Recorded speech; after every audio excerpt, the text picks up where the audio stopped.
Assalamualaikum warahmatullahi wabarakatuh. Pada kesempatan ini saya hanya ingin mengajak bahwa di dalam melaksanakan ibadah puasa Ramadan ini, marilah kita mengadakan evaluasi. Kenapa demikian?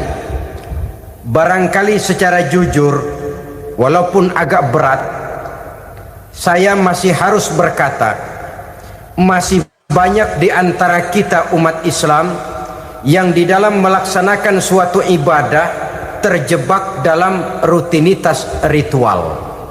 Saudara-saudara kaum muslimin rahimakumullah, jenis puasa yang ketiga kita kenal dengan puasa wajib, dan ini kita laksanakan pada bulan suci Ramadan.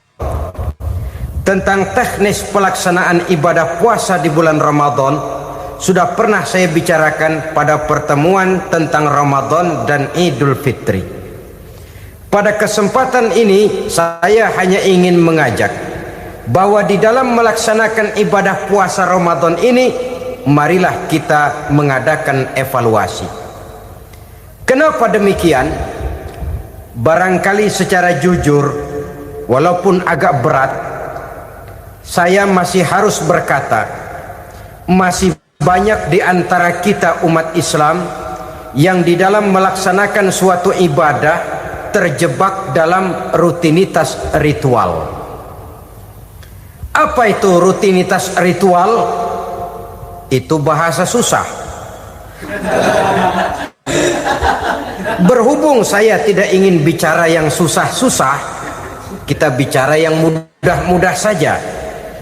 Maksud saya, banyak di antara kita umat Islam yang di dalam melaksanakan suatu ibadah itu hanya dengan prinsip asal sekadar gugur kewajiban saja. Akibatnya, sampai sejauh mana ibadah itu berhasil membentuk kepribadian diri kita, kita jarang mengadakan evaluasi dan penilaian. Salat yang penting gugur kewajiban, puasa yang penting sudah gugur kewajiban, haji yang penting sudah gugur kewajiban. Maka jangan heran kalau itu yang jadi prinsip, ibadah lantas tidak punya dampak dalam membentuk kepribadian diri. Banyak orang yang rajin sholat tapi munkarnya jalan terus, sampai kadang-kadang kita bingung, yang sembahyang dia yang nyolong dia.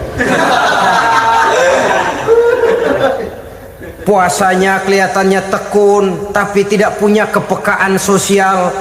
Sama yatim piatu bersifat masa bodoh, sama fakir miskin malah gemes. Tidak lantas tumbuh kepekaan sosial walaupun dia sudah ikut merasakan tidak enaknya lapar dan haus. Ada juga yang sudah haji 4-5 kali mondar-mandir Jakarta Mekah, tapi gaya hidupnya tetap seperti katak di kolong tempurung, picik, sempit pandangan, dangkal hati, tidak terbuka walaupun sudah melihat Islam dalam skala internasional. Yang dia lihat, yang dia saksikan, yang dia pandang tidak sanggup menggugah dan mengubah jiwanya, tidak bisa mewarnai pandangan hidupnya. Inilah akibatnya kalau ibadah hanya dikerjakan dengan prinsip asal sekadar gugur kewajiban.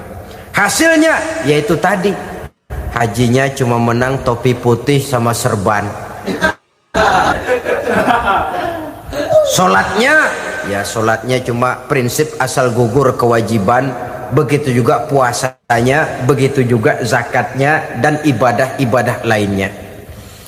Bukan tanpa satu maksud, jikalau Allah Subhanahu wa ta'ala memerintahkan kita melaksanakan ibadah puasa di bulan suci Ramadan, bahkan maksud itu sangat pada penghujung ayat yang memerintahkan kita puasa.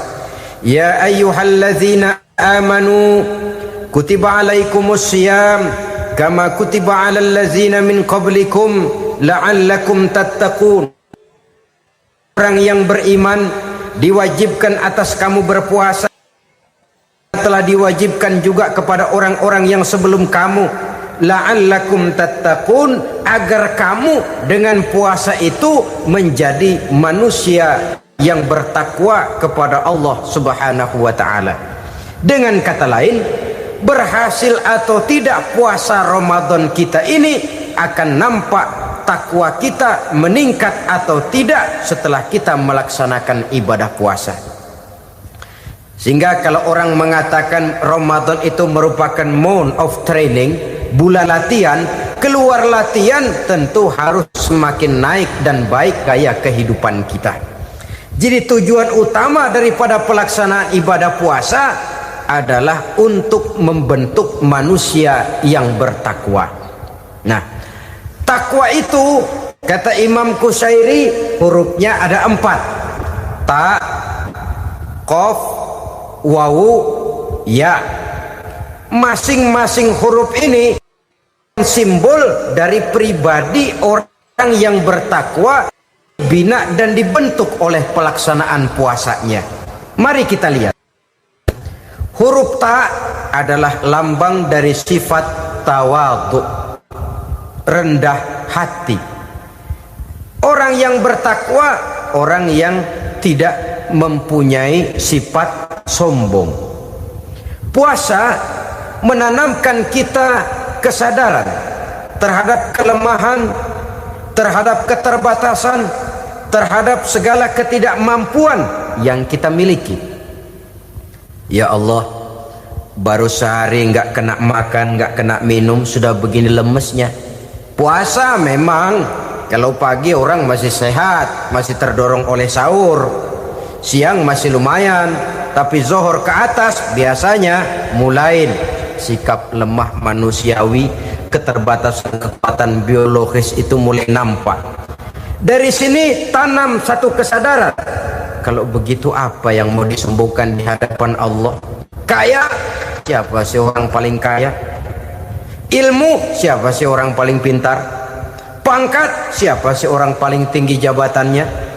Dari sifat semacam ini lahir introspeksi, rasa mawas diri, timbul sifat tawaduknya, rendah hatinya, tidak melonjak menjadi angkuh dan sombong lantaran sedikit kemampuan dan kekuatan yang dimilikinya. Lalu untuk sikap yang lebih jauh, terwujudlah, terbentuklah apa yang dinamakan stabilitas temperatur batin.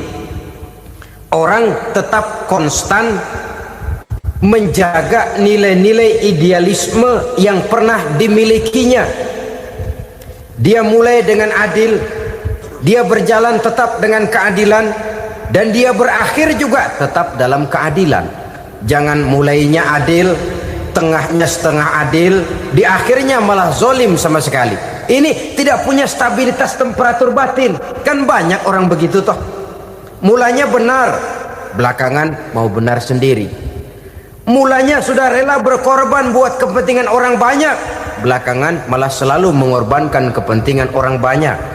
Waktu di bawah rajin baca ayat kursi, dapat kursi lupa ayat. Stabilitas temperatur batin, tertipu oleh perasaan seolah-olah situasi dan kondisi sudah serba memungkinkan, sudah serba menguntungkan. Orang yang dibentuk pribadinya oleh pelaksanaan ibadah puasa, dia sadar apapun keberhasilannya, apapun kedudukannya, apapun nilai kekayaannya, itu cuma sebagian kecil sekali dari apa yang ada pada zat Allah Subhanahu wa ta'ala. Hati tidak takabur, sesuai dengan namanya takabur dari kalimat takabbaro ya takabbaru, membesar-besarkan diri. Orang yang suka membesar-besarkan diri, orang yang tidak yakin bahwa dirinya orang besar, lalu dibesar-besarkan dirinya. Sebenarnya itu sudah satu sikap di mana dia tidak percaya kepada diri sendiri. Dirinya sebenarnya bukan apa-apa, cuma ingin dianggap besar, lalu dibesar-besarkan. Takabbur namanya. Puasa sekali lagi melatih kita menanamkan kesadaran akan kelemahan dan keterbatasan kita sebagai makhluk. Itu sikap tawadhu.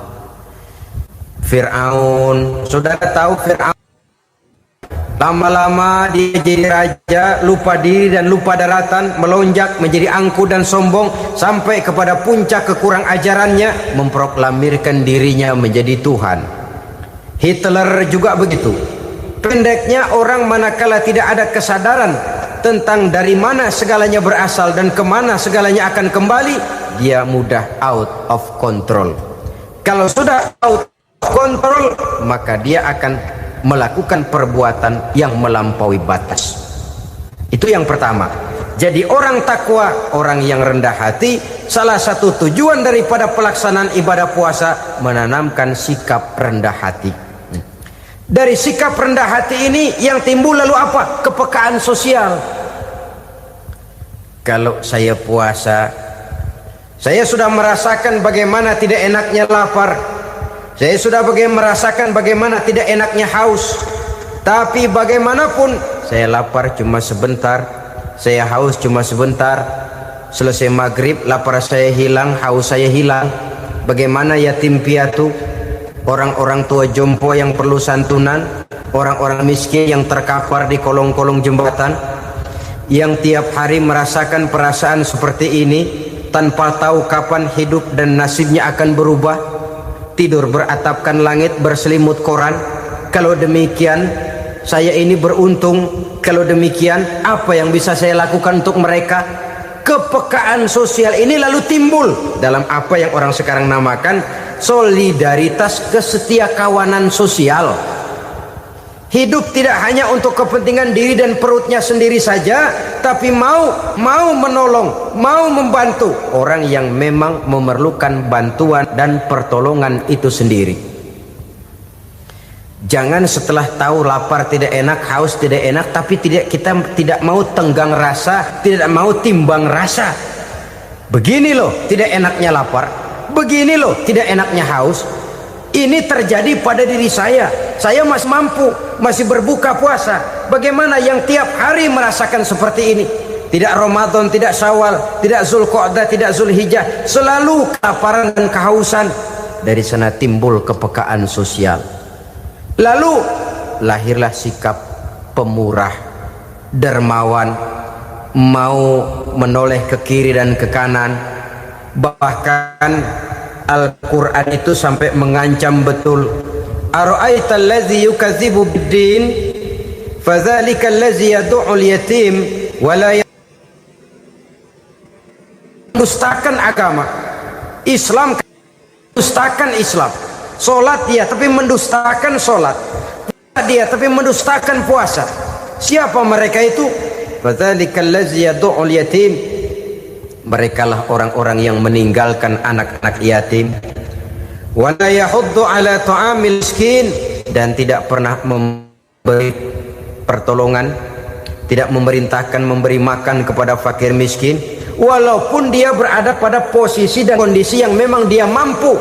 Nah, kalau dia tidak mampu itu lain soal. Dia mampu, dia tahu dan dia diam saja. Itu termasuk yukadzibu biddin. Orang-orang yang mendustakan agama. Berlindung kita kepada Allah, jangan sampai termasuk ke dalam kelompok itu. Yang kedua, saudara, huruf takwa itu qaf. Qaf adalah lambang dari sifat qanaah. Qanaah artinya merasa cukup. Puasa melatih kita untuk bersikap cukup dalam hidup. Kalau kita perturutkan menjelang saat berbuka, menunggu waktu berbuka, istilah orang di Jawa Barat ngabuburit katanya. Kita menunggu saat berbuka, segalanya saja ingin kita beli, segalanya saja ingin kita minum, semuanya saja ingin kita makan. Sebab nafsu sudah begitu berupa. Perut sudah sedemikian lapar, kerongkong sudah sedemikian haus, rasanya semuanya saja ingin kita telan. Tapi tahukah kita bahwa setelah maghrib berbunyi, berapa banyak yang kita makan, berapa banyak yang kita minum? Sesuaikah dengan keinginan kita tadi siang? Tadi siang semuanya ingin kita makan, tadi siang semuanya ingin kita minum. setelah berbuka, berapa banyak yang kita makan, berapa banyak yang kita minum. Itulah kehidupan. Segalanya ingin kita kuasai, segalanya ingin kita punyai, tapi berapa sih yang benar-benar kita perlukan? Maka orang kaya adalah orang yang hidupnya cukup. Orang miskin hakikat yang selalu merasa kurang. Bagaimanapun besar rumah, banyak uang kita, berpuluh kendaraan kita, kalau hidup selalu merasa kurang, itu artinya kita masih miskin. Maka jikalau ingin menjadi orang kaya, kuncinya hakikatnya cuma satu, hati kita merasa cukup dengan yang diberikan Allah, bersyukur atas segala nikmatnya, dan dengan syukur itu, nikmat itu akan ditambah oleh Allah Subhanahu wa ta'ala. Puasa menimbulkan sifat qanaah, dan qanaah adalah watak daripada orang-orang yang bertakwa kepada Allah Subhanahu wa ta'ala. Persis seperti orang minum air laut, makin diminum makin haus, makin diminum makin kering tenggorokan. Begitulah orang berhadapan dengan materi. Tadinya dia akan senang kalau dia merasa punya tanah ratusan hektar. Sudah ratusan hektar tidak cukup, ngelamun lagi, alangkah nikmatnya kalau bisa beli gunung. Gunung dibeli. Sudah punya gunung, lihat laut. Aduh, kalau laut juga bisa dibeli, beli lagi laut. Sudah punya laut, lihat ke atas langit, ada yang jual apa enggak ya?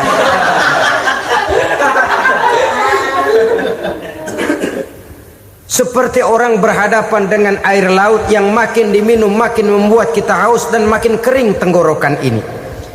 Maka itu harus dihentikan. Sikap untuk menghentikan itu tidak lain adalah dengan sifat qanaah itu tadi, merasa cukup dengan apa yang diberikan Allah, mensyukuri nikmatnya. Itu yang kedua.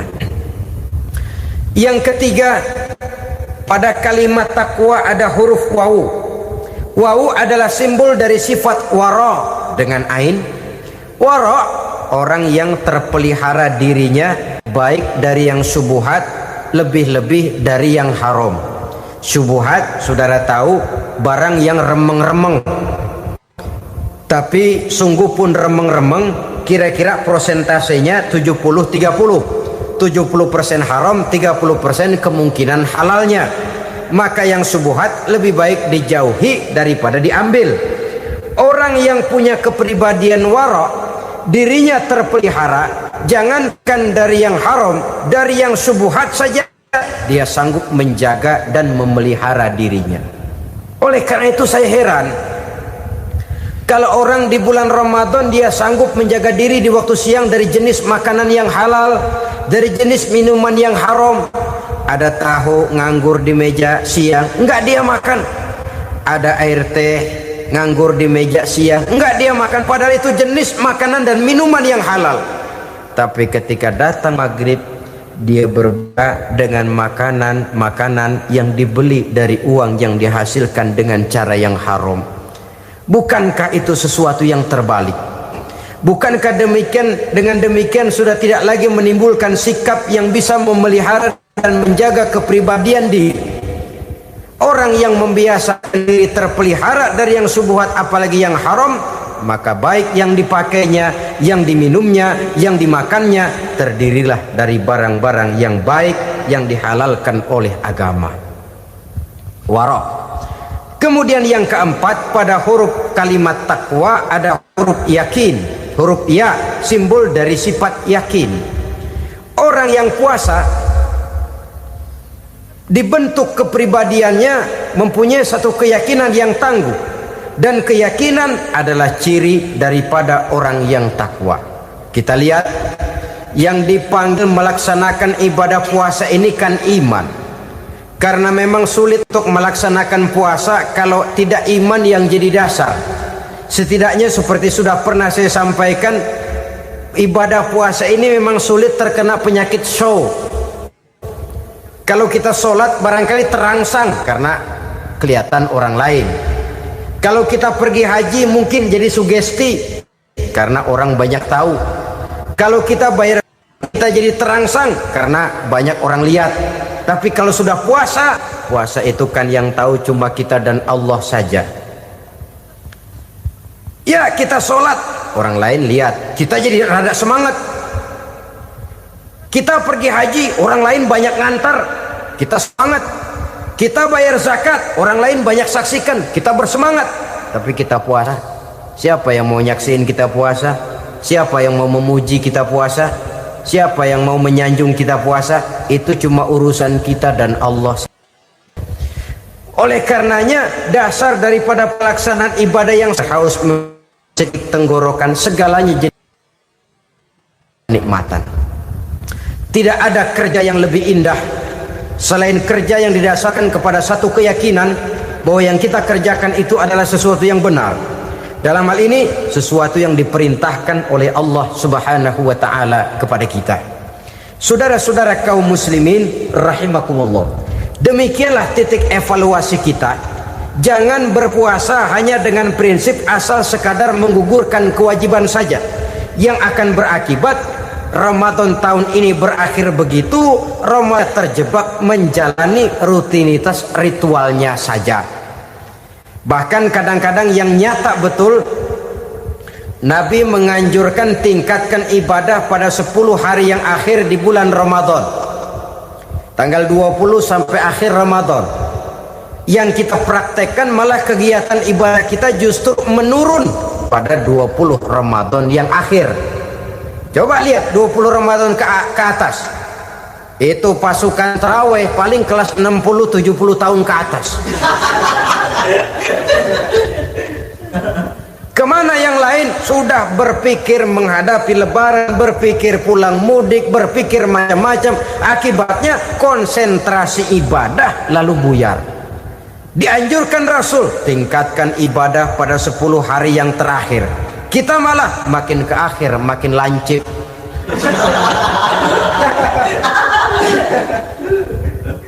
Saudara-saudara kaum muslimin rahimakumullah, kita terjebak oleh sesuatu yang sementara, oleh sesuatu yang bersifat kulit, lalu meninggalkan isinya.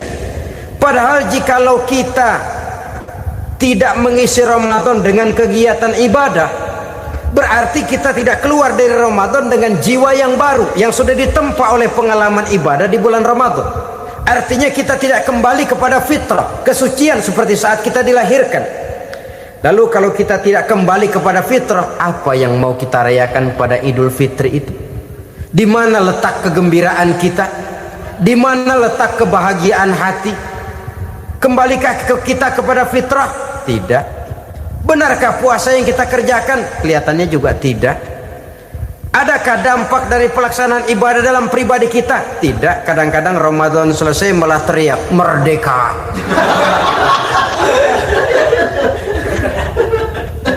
Kalau tadinya Ramadan dia merasa terhalang, mau keluar siang, mau makan siang, bulan puasa, mau minum siang, bulan puasa, mau gandengan, bulan puasa.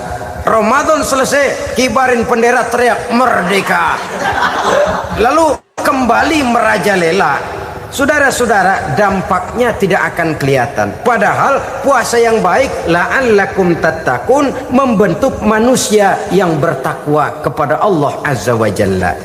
Nah, sekarang apa kemudahan dan keistimewaan yang akan diberikan Allah kepada mereka yang sampai kepada tingkat takwa ini? Al-Quran menjelaskan, pertama, may yattaqillaha yaj'al lahu makhraja. Barang siapa yang bertakwa kepada Allah Subhanahu wa taala, maka dia akan diberikan makhraja. Makhraja itu jalan keluar dari segala macam kesulitan. Jalan keluarnya ada saja. Menurut ukuran kemampuan dia tidak mungkin, mustahil, tidak bisa, mana mungkin. Tapi pada waktunya ada saja jalan keluarnya. Termasuk jenis yang yaj'al lahu makhraja. Orang yang bertakwa kepada Allah selalu diberikan jalan keluar dari segala kesulitan yang dihadapinya. Siapa sih orangnya yang tidak pernah sulit dalam hidup ini? Siapa orang yang tidak pernah mengalami kesulitan? Tapi kadang orang menilai itu kelihatannya hidupnya enak aja ya, kayaknya nggak pernah mengalami kesulitan. Sebenarnya bukan tidak pernah mengalami kesulitan, Allah selalu memberikan jalan keluar dari segala kesulitan yang dihadapinya. Lah kalau Allah yang memberikan jalan keluar, tentu sangat mudah sekali. Orang yang bertakwa diberikan jalan keluar dari segala macam kesulitan. Satu. Yang kedua, wa yarzuqhu min haitsu la yahtasib. Dia akan diberikan rezeki oleh Allah dengan jalan yang tidak disangka-sangka. Rezekinya datang dengan cara yang tidak disangka-sangka. Gajinya mungkin kecil tapi penghasilannya gede, kan itu yang penting.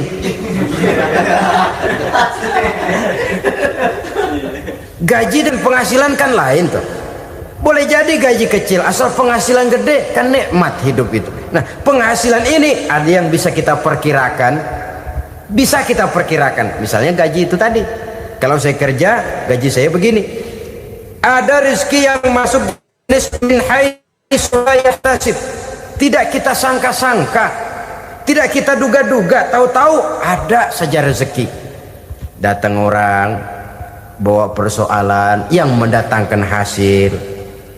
Sebab rezeki, jodoh, maut memang seperti bayangan. Kita uber-uber dia lari, kita diem dia diem. Kan gemesin itu. Bayang-bayang itu begitu. Kita kejar, dia lari. Rezeki juga begitu. Kita diam, dia diam. Setengah mati yang namanya rezeki kita cari, kita uber, ngobek sampai ratusan bohong kita kerjain. Tapi memang belum waktunya, ya sulit untuk tembus. Tapi kadang-kadang giliran kita nongkrong di rumah, datang orang bawain rezeki. Itulah yang namanya rezeki. Tapi ini untuk orang yang bertakwa. Kalau tidak punya kredibilitas takwa, jangan lalu pakai ayat ini. Diberikan Allah dengan rezeki dengan jalan yang tidak disangka. Kan ada ayatnya dah, kita mah manteng aja di rumah dah. Ntar juga tuh rezeki datang. Ini fasilitas yang diberikan kepada orang yang wa may yattaqillah, bertakwa kepada Allah, yarzuqhu min haitsu la yahtasib, diberikan rezeki dengan cara yang tidak disangka-sangkanya. Maka kadar ketakwaan jangan membuat kita buruk sangka. Tuh orang ya nggak kemana-mana, duitnya ada aja. Kalau dia takwa, Allah berikan jalan keluar. Yang lantas ngelihat kiai orangnya ahli ibadah, ilmunya tinggi, akhlaknya luar biasa, takwanya tinggi, rezekinya lancar, lalu husnuzon nih kiai nggak kemana-mana, duitnya banyak, miara tuyul kali ini. Itu termasuk jaminan Allah yang masuk kategori min haitsu la yahtasib. Yang ketiga, yaj'al lahu min amrihi yusra, dimudahkan segala urusannya.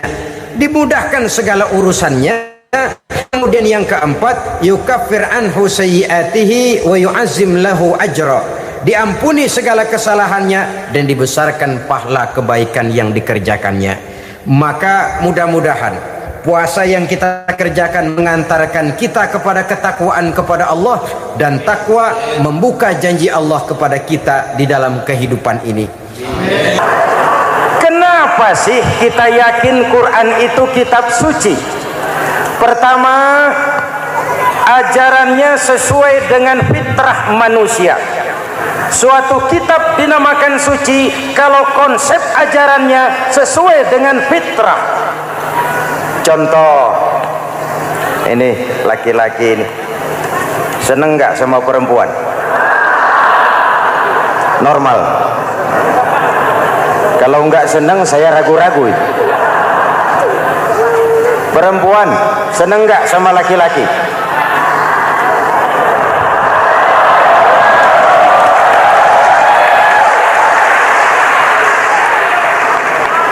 Ini fitrah. Laki-laki suka perempuan, perempuan suka laki-laki. Quran memahami itu. Hai laki-laki, kau senang dengan perempuan. Hai perempuan, kau suka dengan laki-laki. Oke, lewat sini, lewat pintu yang disebut nikah. Kalau kitab suci melarang nikah, itu bertentangan dengan fitrah manusia. Maka dalam Quran, mulai dari umat sampai ulama dan segala profesi dianjurkan nikah. Kalau kiai tidak boleh nikah, saya pilih mengundurkan diri, Pak.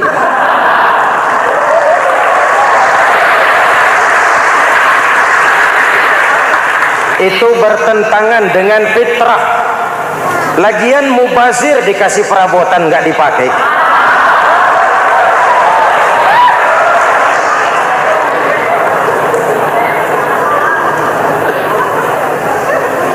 Fitrah. Contoh lagi, manusia perlu makan. Kalau ada kitab suci menyuruh puasa terus dari pagi sampai sore sampai malam sampai pagi lagi, eta teh kitab gelo.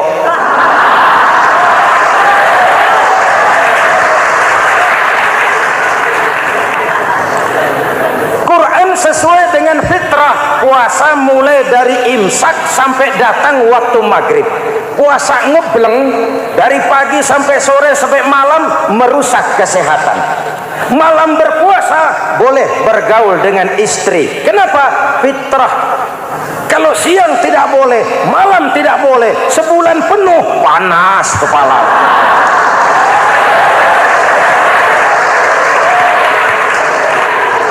Rontok rambut. Hadirin yang saya hormati, itu yang pertama.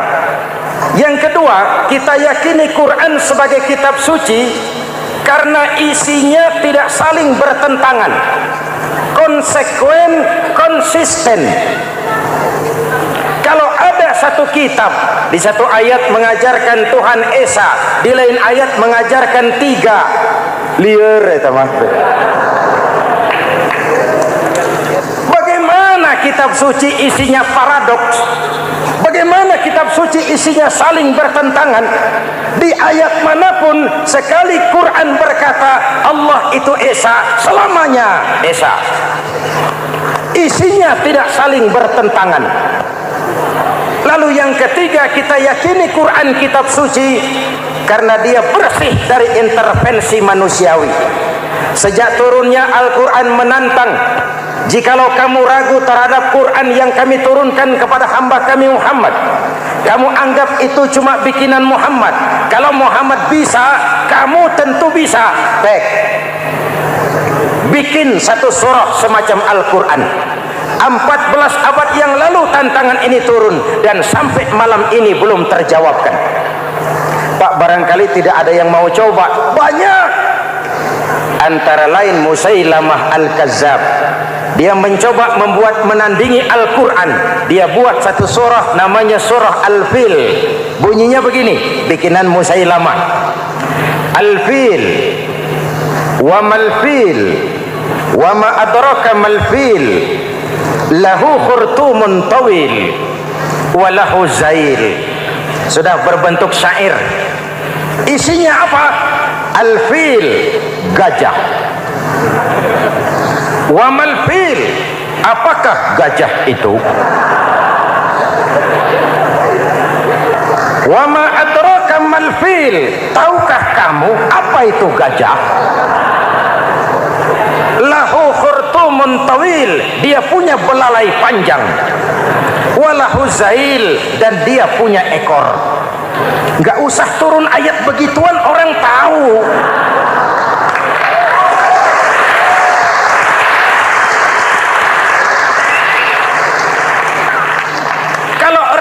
Mendekati, maka isi jauh panggang dari api. Kitab suci bersih dari campur tangan manusiawi. Maka Al-Quran, ke bahasa apapun dia diterjemahkan, naskah aslinya tetap ikut. Dia boleh diterjemahkan ke bahasa Sunda, bahasa Jawa, bahasa Padang, bahasa Inggris, bahasa Jerman, bahasa Belanda, naskah aslinya tetap ada. Kenapa? Bahasa ke bahasa perbedaannya sering frontal. Kalau dari gelas menjadi gelas, eta mah caket. Dari lamp menjadi lampu, itu masih serumpun. Tapi cokot Sunda dengan cokot Jawa itu jauh bedanya. Atos Sunda dengan atos Jawa itu jauh. Ulama Sunda sama ulama Jawa nggak pernah akur kalimat atos ini.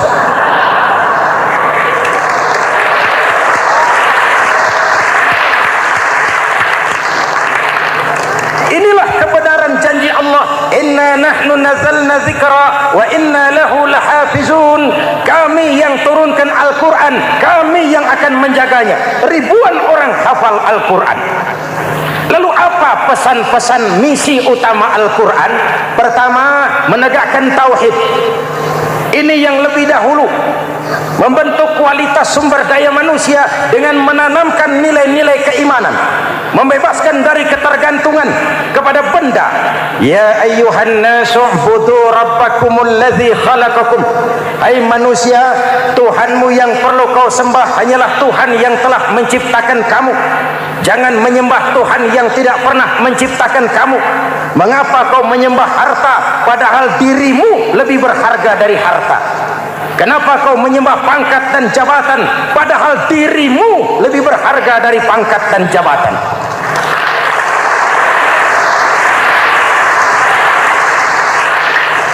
Diajak rasio berpikir, Tuhanmu yang perlu kau sembah hanyalah Tuhan yang menciptakan kamu. Dan Tuhan yang menciptakan kamu itu Tuhan yang lam yalid walam yulad, yang laisa kamislihi syai'un, dan itulah Allah Subhanahu wa taala. Ayo orang teh, ayeuna teh. Boleh pakai teh? Ayeuna teh, kita teh. Kalau kepada syirik jali, syirik yang terang-terangan, insya Allah tidak. Nyata-nyata menyembah berhala, tidak. Nyata-nyata menyembah pohon, tidak. Nyata-nyata berkeyakinan Tuhan lebih dari satu, tidak. Tapi kita sering terjebak pada syirik kecil, syirik khafi, syirik yang tersamar. Saya sejak pakai cincin ini, jangankan anak gadis, nenek-nenek ngelihat saya cincin. Jangankan anak gadis, nenek-nenek lihat saya lemes cincin. Ini saya sejak ada perkutut di rumah ini dagang lancar perkutut. Ini Ramadan, bulan penempaan nilai-nilai keimanan. Misi utama Quran menegakkan tauhid, mengurangi kemusyrikan, membebaskan manusia dari ketergantungan kepada benda. Dari situ kualitas sumber daya manusia dimulai. Saya sering mengungkapkan selama ini sistem pendidikan kita cuma mengisi otak, bukan membentuk watak. Otak diisi segala macam ilmu, tapi hati kosong, agama rapuh, akhirnya moral rendah. Muncul manusia-manusia yang pintar, cuma sayang tidak benar. Indonesia kita bangkrut, Indonesia kita terpuruk, Indonesia kita sakit sekarang ini kan ulahnya orang-orang yang pintar tapi tidak benar.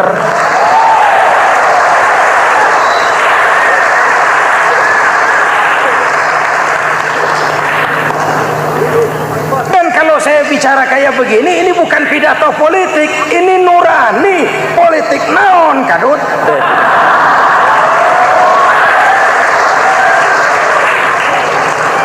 Ini nurani, ini tanggung jawab sebagai anak bangsa. Ibu bapak, saudara-saudara hadirin yang saya hormati, Rasul kalau masuk sepertiga yang akhir, sing-singkan lengan baju, hamparkan sajadah, lebih banyak di masjid daripada di rumah. Itu Rasul. Maka sepertiga yang akhir masjid makin ramai. Lihat Masjidil Haram. Lain dengan kita. Sepertiga yang akhir masjid mulai mengalami kemajuan. Safnya makin maju.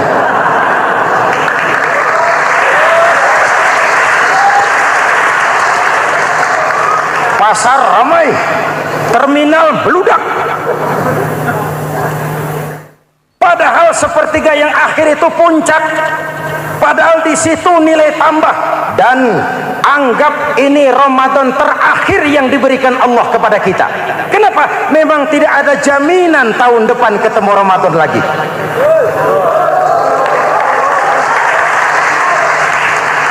Anggap ini Ramadan terakhir yang diberikan Allah kepada kita. Tidak ada jaminan tahun depan Ramadan akan ketemu lagi. Tidak ada jaminan. Manfaatkan peluang ini untuk melakukan pemutihan. Semua kita melakukan introspeksi. Tidak tahu kita Ramadan tahun depan nanti masih ketemu apa tidak. Sebagaimana kita tidak tahu kita masih hidup atau tidak. Hadirin yang saya hormati, misi kedua Al-Quran, persaudaraan, kebersamaan atas dasar keadilan dan kebenaran. Manusia bersuku-suku, ya. Manusia berbangsa-bangsa, memang itu diakui oleh Al-Quran. Inna khalaqnakum min dzakari wa untha wa ja'alnakum syu'uban wa qabaila. Kami ciptakan kamu dari laki-laki dan perempuan. Kami jadikan kamu bersuku-suku dan berbangsa-bangsa. Apa tujuannya? Agar kamu saling mengenal satu dengan yang lain. Persaudaraan, kebersamaan atas dasar keadilan dan kebenaran. Yang terlepas dari ras. Dari manapun orang datang, apapun warna kulitnya, dari suku apapun ia dilahirkan, kalau akidahnya sama, itu kan saudara kita.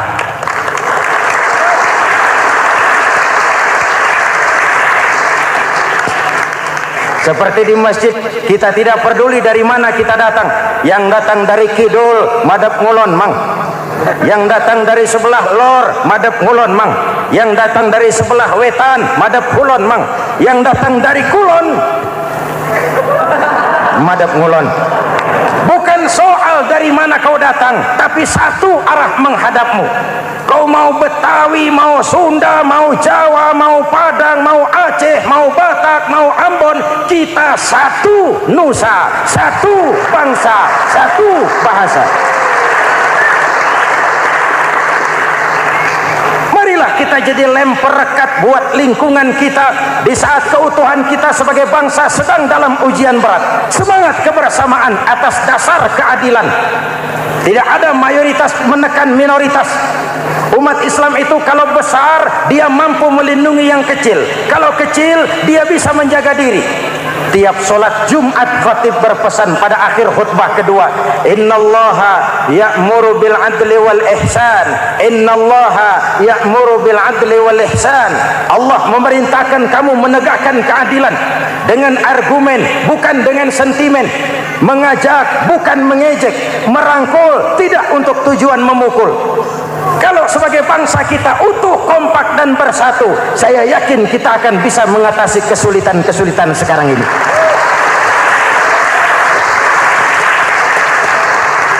Kan kita prihatin kadang-kadang tawuran antar desa, antar RT, antar RW, antar kecamatan, sampai antar elit di atas. Makanya saya ulang lagi pesan ini, kalau elit di atas tawuran, jadilah penonton yang baik. Saudara-saudara kaum muslimin yang saya cintai, kita prihatin, kita seakan tercabut dari akar budaya kita sebagai bangsa. Kenapa kita yang berfalsafahkan Pancasila, kenapa kita yang berketuhanan yang Maha Esa tiba-tiba jadi beringas dan brutal? Ada maling ayam ketangkap, disiram bensin, dibakar hidup-hidup. Kok kita bisa begitu? Street justice, pengadilan jalanan mulai tegak. Iyalah kita tidak puas dengan kerja aparat kita, tapi jangan main hakim sendiri. Ini negara, bukan hutan.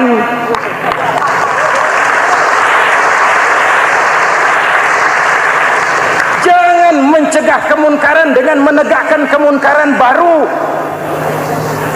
Oleh hal-hal yang sepele, yang mestinya kita bisa mencari jalan keluar dengan baik. Ayo luruskan saf, rapatkan barisan, satukan langkah, tautkan hati. Kita satu umat yang satu, diikat oleh Al-Quran. Hanya dengan kebersamaan kita akan mampu menata hari esok yang lebih baik atas dasar keadilan dan kebenaran. Dulu teh Muhammad Toha teriak takbir ngadepi Belanda. Bung Tomo teriak takbir ngadepi Belanda. Ayeuna takbir ngadepi batur sadulur salembur. Nanaonan.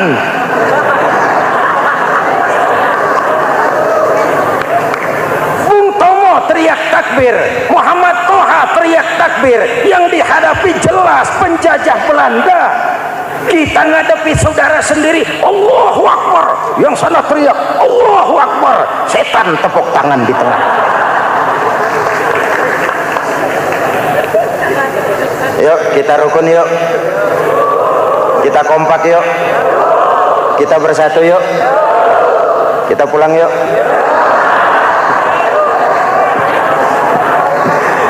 Ini misi kedua. Misi yang ketiga, Al-Quran membebaskan manusia dari gaya hidup sekuler.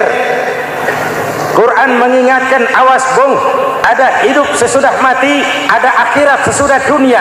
Lebih untung orang yang percaya akhirat daripada yang tidak. Paling tidak hidupnya normatif. Contoh, saudara yakin akhirat ada, lalu saudara hidup baik-baik, menjauhi yang munkar, meninggalkan yang haram, saudara sujud, puasa, jihad, lalu saudara mati. Setelah mati ternyata akhirat tidak ada. Tidak ada ruginya. Paling kurang kita sudah dicatat sebagai orang baik. Sebaliknya, saudara tidak percaya sama akhirat, lalu hidup seenaknya, judi, mabuk, zina, nipu orang, korupsi, tenggelam dalam kemunkaran, lalu mati. Setelah mati ternyata akhirat ada. Kemana anjen? Lebih untung orang yang percaya akhirat ketimbang yang tidak. Hidupnya ada rem. Iya pak, saya kepengen banyak uang, tapi kalau main judi nanti di akhirat bagaimana?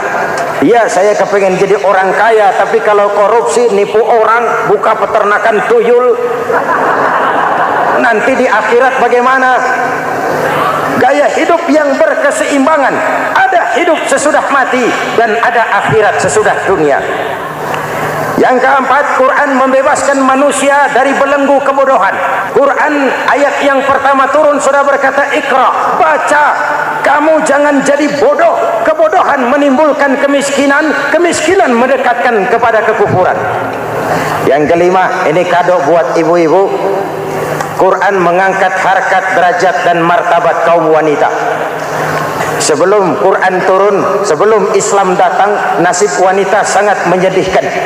Dilahirkan hanya untuk melahirkan. Kalaupun berperan, peranannya tidak lebih segitiga. Dapur, sumur, kasur. Kasur, sumur, dapur. Dapur, sumur, kasur. Wanita dilecehkan, sekadar alat pemuas nafsu. Datang Islam, Rasul terenyuh, An-nisa imadul bilad. Wanita adalah tiangnya negara. Jikalau baik wanita, baik negara. Jikalau rusak wanita, hancur negara. Karena wanita, negara jaya. Betul? Karena wanita, negara hancur. Betul? Maka wanita adalah bidadari yang kadang-kadang setan. Kadang-kadang.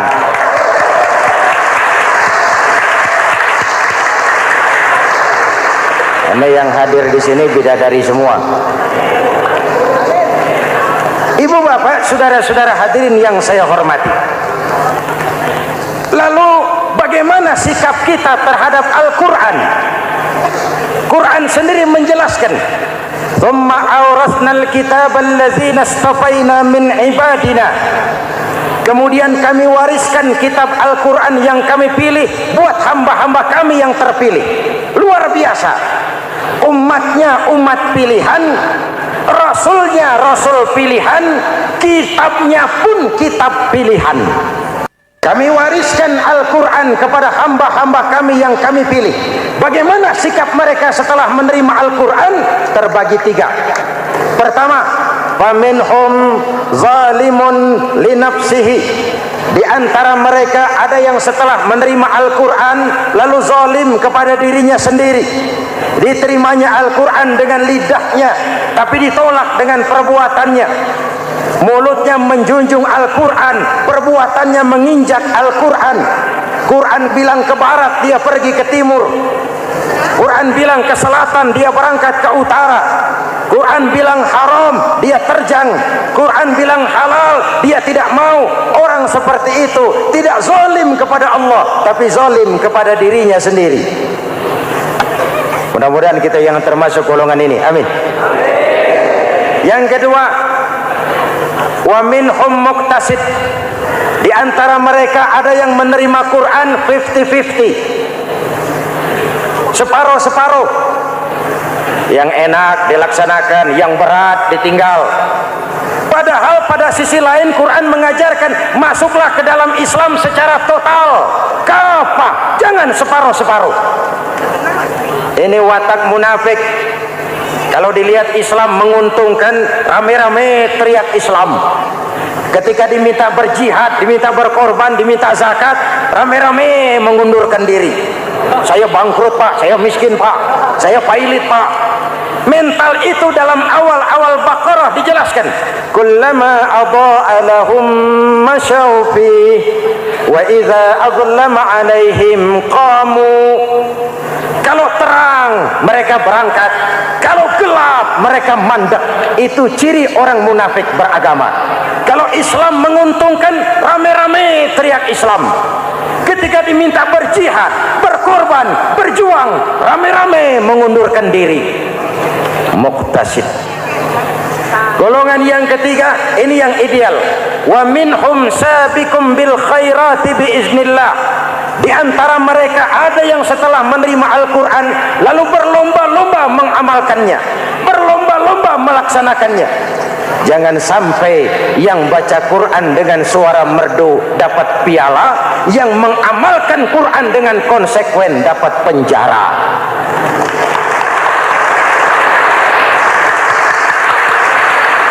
Itu ironi, itu menyedihkan, itu memilukan, dan itu memalukan. Pilihan terserah kita. Satu hadis Rasulullah mengajarkan begini: man ja'alal Qur'ana amamahu qadahu ilal jannah, wa man ja'alal Qur'ana khalfahu saqahu ilan nar. Siapa yang meletakkan Quran di depannya, dijadikannya Quran sebagai imam, Quran akan membimbing dia ke surga, surga dunia, lebih-lebih surga akhirat. Sebaliknya, siapa yang meletakkan Quran di belakang, dibelakanginya ajaran Quran, Quran akan mendorong dia ke neraka, neraka dunia, lebih-lebih neraka akhirat. Quran imam apa makmum? Kita makmum apa imam? Makmum ikut imam apa imam ikut makmum? Makmum ikut imam.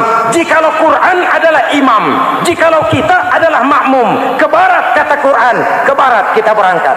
Ke timur kata Quran, ke timur kita menuju. Halal kata Quran, itu yang kita ambil.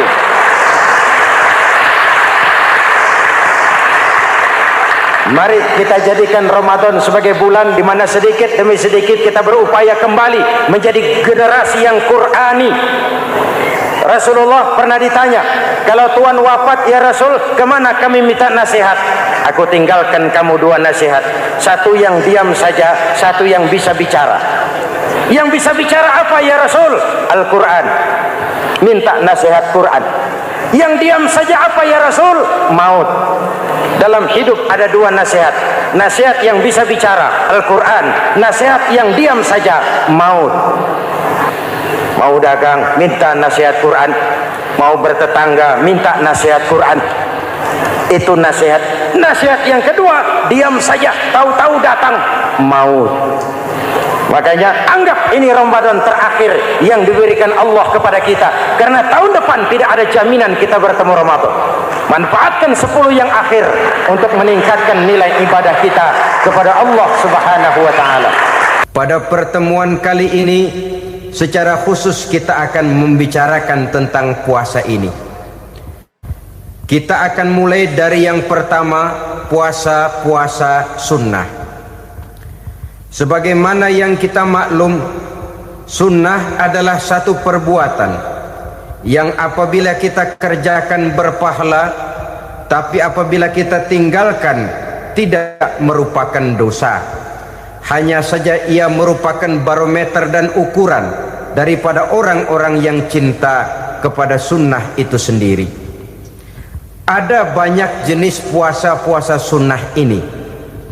Yang pertama, puasa sunnah di bulan Muharram. Rasulullah sallallahu alaihi wasallam bersabda, afdalus siyami ba'da Ramadan syahrullahil Muharram wa afdalus salati ba'dal fariḍah salatul lail. Diriwayatkan oleh Muslim dari Abi Hurairah. Puasa yang paling utama sesudah puasa Ramadan tidak lain adalah puasa di bulan Muharram, dan solat yang paling afdol sesudah solat yang wajib adalah solat pada sepertiga malam yang akhir. Puasa di bulan Muharram merupakan puasa sunnah dan mempunyai nilai yang sangat besar dalam pandangan Allah Subhanahu wa ta'ala. Buat mereka yang mampu melaksanakan puasa sunnah di bulan Muharram ini, boleh melaksanakannya selama 10 hari. Hari yang pertama boleh juga 3 hari saja, atau setidak-tidaknya 1 hari daripada bulan Muharram. Yang kedua, puasa 10 hari daripada bulan Zulhijjah.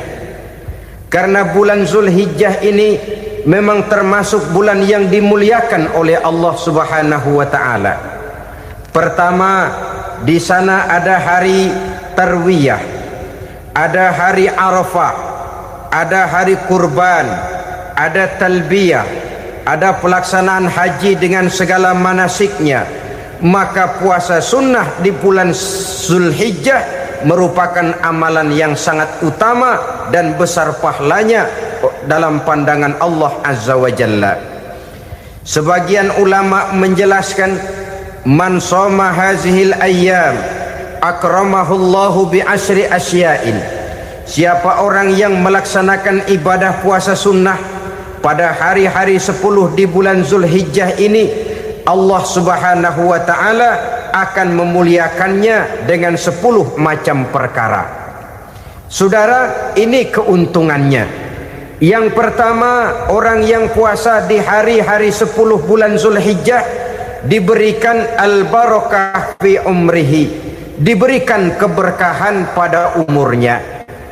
Setiap kita ingin memperoleh umur yang berkah. Umur yang berkah itu yang bagaimana? Apa yang jumlahnya panjang? Mungkin.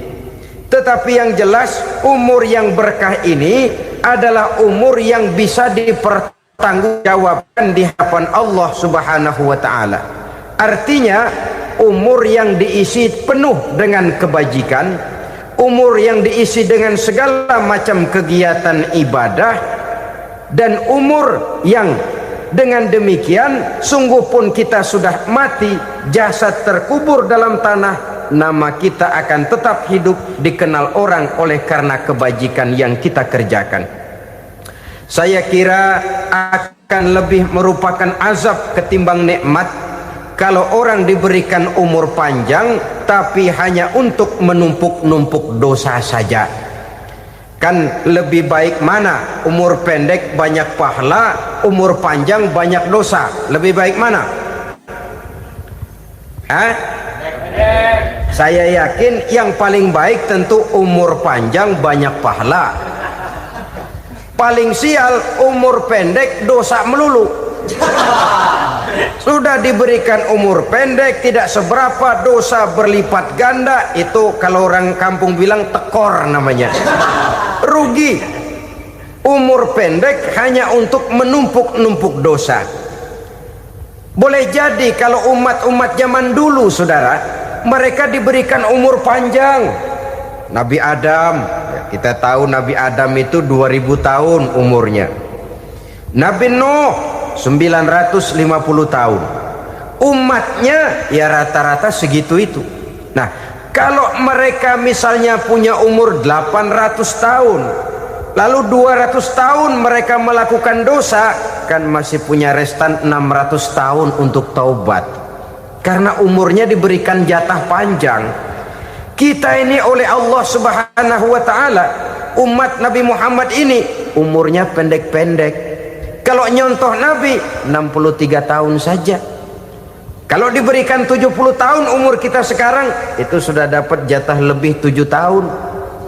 Alhamdulillah bahwa Allah memberikan saat-saat, waktu-waktu, tempat-tempat yang punya nilai istimewa, sehingga umur yang pendek ini bisa bernilai panjang, nilai ibadahnya bisa bernilai pahala seperti umat yang berumur panjang dahulu itu. Karena itu manfaatkan umur dengan baik, dan salah satu keberkahan daripada umur akan datang dengan melaksanakan ibadah puasa sunnah. Ini yang pertama. Yang kedua, az-ziyadatu fi malihi, berikan tambahan hartanya, menjadi orang kaya. Kaya apa? Kaya hati setidak-tidaknya. Karena dengan tekun dan rajin melaksanakan ibadah puasa, yang segera tertanam dalam jiwa seseorang merasakan cukup di dalam kehidupan. Itulah dia orang yang paling kaya, orang yang hidupnya paling cukup. Kalau orang sudah merasa cukup dalam hidupnya, maka itulah dia orang yang kaya. Saudara-saudara kaum muslimin rahimakumullah, puasa sunnah memberikan tambahan harta, usahanya berkembang, dengan demikian membawa keberkahan, hartanya makin bertambah, akan menunjang ibadahnya kepada Allah, lebih memantapkan dan membawa ketenangan dalam hidupnya. Itu termasuk berkahnya melaksanakan puasa sunnah itu. Yang ketiga, al-hifzu fi iyalihi, diberikan penjagaan, perlindungan terhadap keluarganya, anaknya sehat, sanak famili dan handai tolannya terjaga dan terpelihara dari segala malapetaka, dari segala mara bahaya, kesehatannya terjamin dan terpelihara. Itu sudah merupakan modal yang sangat besar di dalam kita mengarungi kehidupan. Sebab rasanya sulit untuk bahagia, duit kita banyak sekali, usaha kita selalu mendatangkan untung yang berlipat ganda. Tapi sebentar-sebentar anak kita sakit, yang ampek, yang korengan, yang kena musibah, ndak tak karu-karuan sakit, berobat sampai jutaan rupiah. Itu kan sudah tidak membawa kebahagiaan. Uang masuk yang begitu banyak jumlahnya, habis akhirnya untuk berobat saja. Sebenarnya hitung-hitung ya seri-seri juga. Usaha berhasil, duit banyak, habis untuk berobat. Lah sama juga saudara-saudara. Jadi dengan demikian, biar duit kita banyak, asal keluarga pada sehat saja, udah enak bener itu.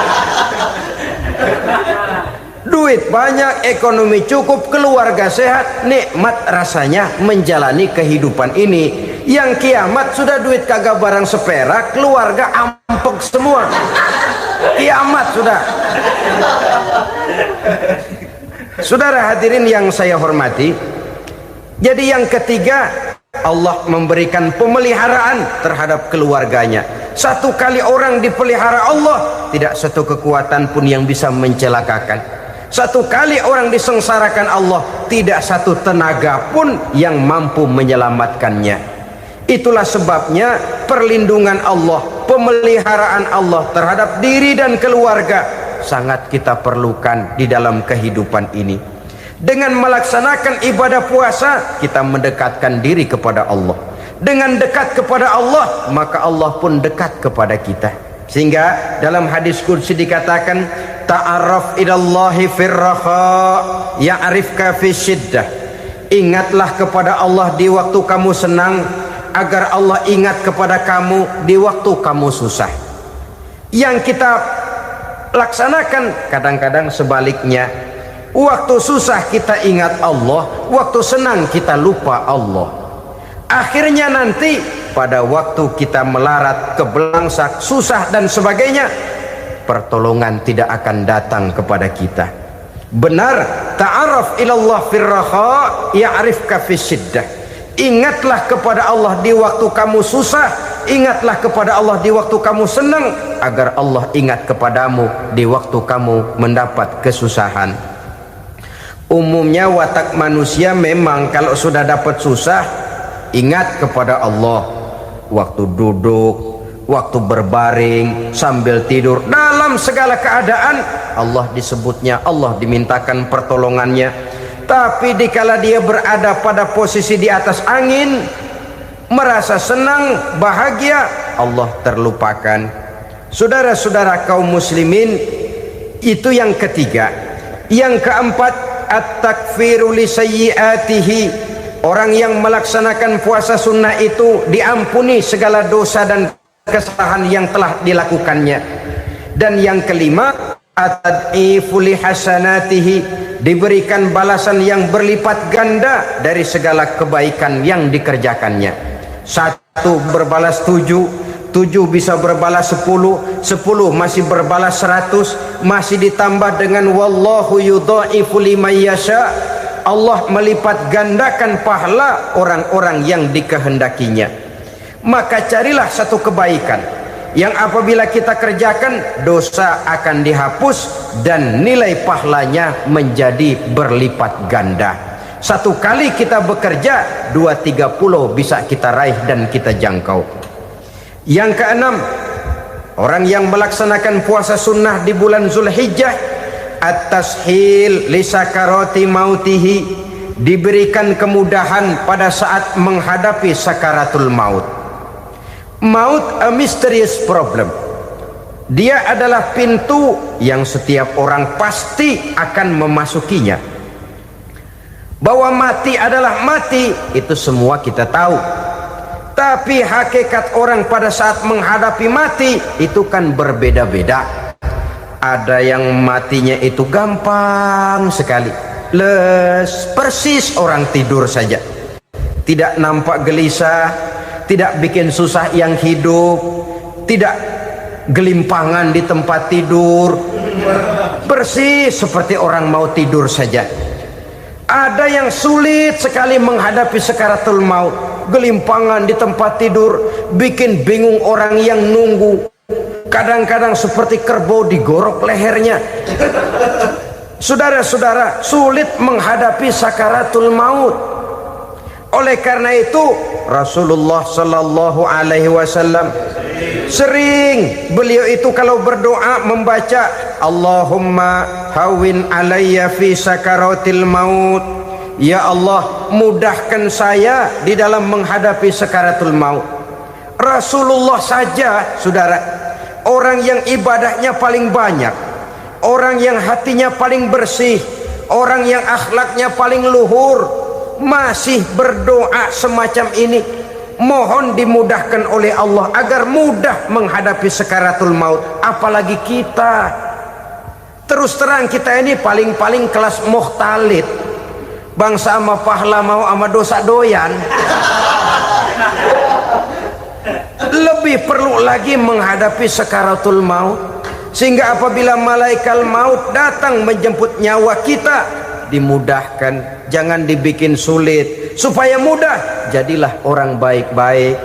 Biasanya kalau banyak yang mati, malaikat maut juga kali main-mainin dulu tuh orang, kutak-katik, ditakut-takutin dan segala macam. Saudara hadirin yang saya hormati, maka menghadapi sakaratul maut ini merupakan kunci. Apakah seseorang bisa husnul khatimah atau bisa su'ul khatimah?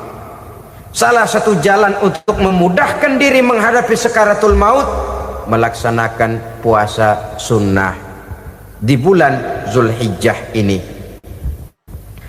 Yang ketujuh, ad-diya'u li zulumati qabrihi, diberikan terang di alam kuburnya.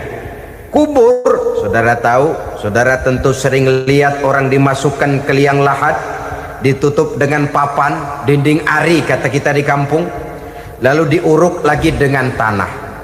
Dalamnya liang lahat, gelapnya liang lahat, gelapnya diuruk dengan tanah, gelapnya di dalam kubur, 3 gelap yang menjadi satu. Bapak moyangnya gelap.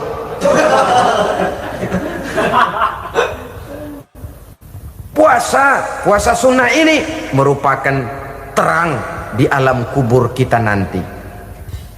Yang ke-8, at-tasqil limizanihi, diberikan keringanan pada timbangan di hari akhirat nanti.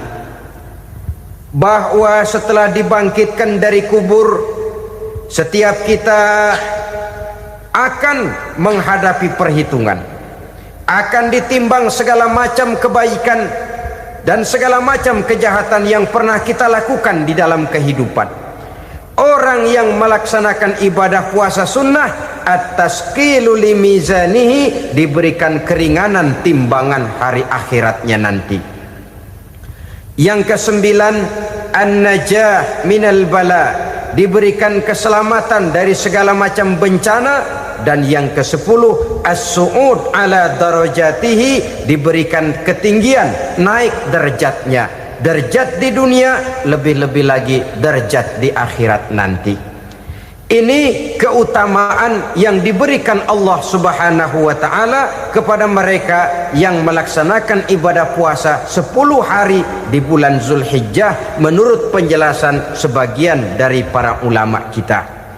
Jadi setelah puasa Muharram ada lagi puasa Zulhijjah. Kemudian puasa sunnah yang ketiga, puasa sunnah pada hari Senin dan hari Kamis. Apa sumber hukumnya?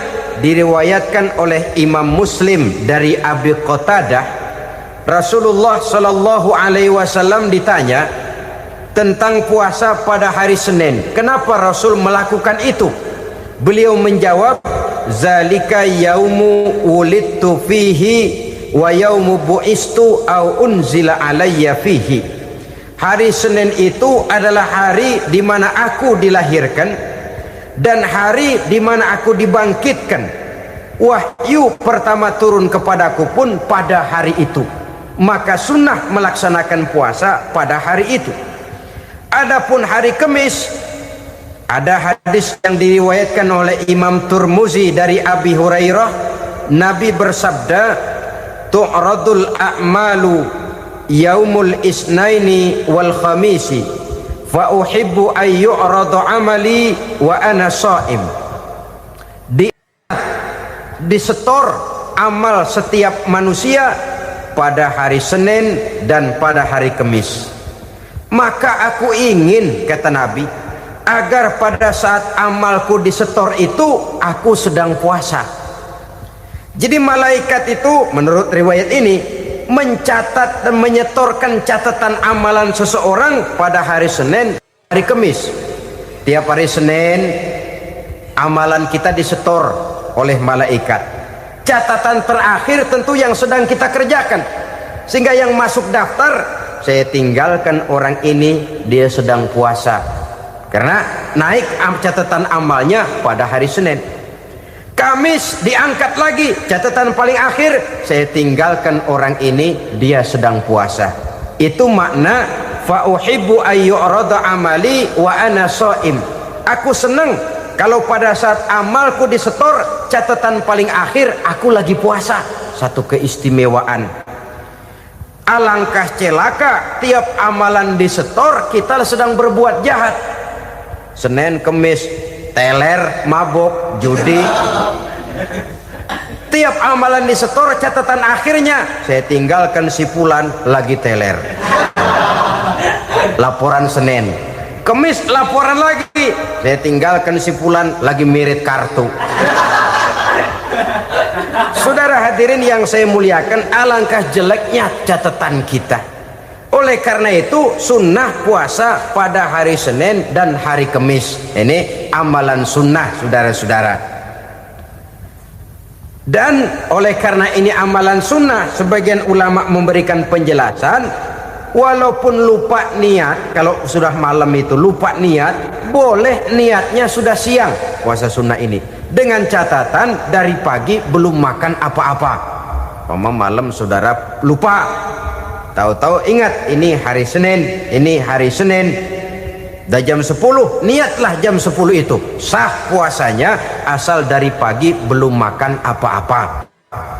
Tapi kalau sudah dapat 2 piring baru niat jam 10, itu lain, ngojek namanya. Jadi puasa sunnah yang ketiga, puasa pada hari Senin dan hari Kamis. Yang keempat, puasa jenis sunnah yang keempat, puasa 6 hari di bulan Syawal. Diriwayatkan oleh Imam Muslim dari Abi Ayyub bahwa Nabi bersabda, "Man shoma Ramadhana summa atba'ahu sittan min Syawal kana kasyamid dahri." Barang siapa yang berpuasa di bulan Ramadan kemudian diikutinya dengan 6 hari di bulan Syawal, maka dia seolah-olah seperti orang yang berpuasa 1 abad lamanya. Allahu Akbar. Demikian besar keuntungannya. 6 hari di bulan Syawal sama dengan orang yang berpuasa 1 abad lamanya. Ini fadailul a'mal, saudara-saudara. Jangan diartikan karena menang sudah puasa 6 hari bulan Syawal, Ramadan tahun depannya lantas nggak puasa. Kenapa? Ukurannya sudah 1 abad. Bukan itu pengertiannya. Ini mendorong orang memberikan ganjaran pahala yang sedemikian besar. 6 hari setelah Ramadan, artinya di bulan Syawal. Tidak pada hari pertama Syawal karena haram hukumnya berpuasa pada hari fitri itu. 6 hari di bulan Syawal. Tinggal lihat yang mampunya saja. Boleh berurutan, boleh tidak berselang-seling, boleh, asal saja jumlahnya 6 hari selama masih bulan Syawal itu. Hari ini 3 hari lagi, 4 hari lagi, diselang-seling atau berurutan, itu juga lebih baik. Puasa sunnah 6 hari daripada bulan Syawal. Kemudian yang kelima, puasa sunnah 3 hari pada setiap bulan. 3 hari pada setiap bulan. Diriwayatkan oleh Imam Bukhari dan Muslim dari Abi Hurairah. Abi Hurairah bercerita, "Ausani khalili sallallahu alaihi wasallam bisalasin." Kekasih saya Rasulullah berwasiat kepada saya, memesankan benar-benar kepada saya untuk melaksanakan 3 amalan yang terpuji. Pertama, siyamu salasati ayyamin min kulli syahrin. Puasa 3 hari dalam setiap bulan. Ini wasiat yang pertama. 3 hari pada setiap bulan. Tidak peduli bulan apa saja. Dalam artian ya bulan menurut perhitungan Islam ya. Muharram, Safar, Rabiul Awal, Rabiul Tsani, Jumadal Ula, Jumadil Akhir, Rajab, Sya'ban, Ramadan, Syawal, Zulqa'dah, Zulhijjah dan selanjutnya. 3 hari pada setiap bulan. Tanggalnya tanggal berapa saja. Lebih utama pada yang disebut Yaumul Bid, yaitu hari-hari di mana bulan menunjukkan purnama. Tanggal 13, tanggal 14 dan tanggal 15 pada setiap bulannya itu disunahkan melaksanakan puasa. Itu wasiat pertama, puasa 3 hari pada setiap bulan. Wasiat yang kedua, waraqatai duha, melaksanakan sholat duha sekurang-kurangnya 2 rakaat. Itu wasiat yang dipesankan benar kepada saya, kata Abi Hurairah. Pertama, puasa 3 hari pada setiap bulan. Yang kedua, usahakan jangan meninggalkan 2 rakaat minimal daripada sembahyang duha. Kita tahu sembahyang duha itu sembahyang sunnah di waktu pagi seketika matahari naik sepenggalahan. Sekurang-kurangnya 2 rakaat, sebanyak-banyaknya 8 rakaat. Di antara fadilah atau keutamaan daripada sholat duha ini yaitu menyangkut masalah rezeki dan usaha. Kemudian wasiat yang ketiga, wa an utira qabla an anama. Beliau sangat berwasiat kepada saya untuk sholat witir sebelum tidur. Artinya sholat malam sebagai amalan sunnah di dalam kehidupan kita. Jadi saudara-saudara, dalam hidup ini kita akan selalu berbentur dengan keperluan.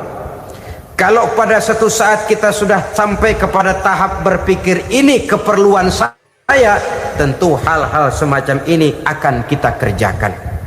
Kita belum tergerak melaksanakan ini semua oleh karena barangkali kita merasa belum memerlukannya. Karena itu marilah kita berusaha di samping melaksanakan puasa yang wajib juga melaksanakan puasa yang sunnah di dalam kehidupan kita. Ini jenis puasa-puasa yang sunnah. Kemudian yang kedua, ada macam puasa yang disebut puasa nazar. Hukum pelaksanaannya wajib apabila nazarnya sudah terwujud. Puasa nazar, puasa yang dikaitkan dengan suatu persoalan. Umpamanya, kalau saya lulus ujian, saya akan puasa 1 minggu lamanya. Begitu ujiannya ternyata lulus, dia wajib bayar nazarnya. Puasa 7 hari, tidak lagi sunnah tapi wajib karena dia nazarkan. Asal saja tidak sah nazar kepada yang makruh apalagi kepada yang haram. Umpamanya nazar kalau tembus 6 nomor mau puasa 3 hari. Itu nazar semacam itu bukan saja tidak sah tapi haram hukumnya. Tidak boleh nazar kepada yang makruh apalagi kepada yang haram. Jadi apabila maksud yang sudah kita niatkan tercapai, wajiblah nazar itu dibayar, yaitu kalau nazarnya sunnah melaksanakan ibadah puasa.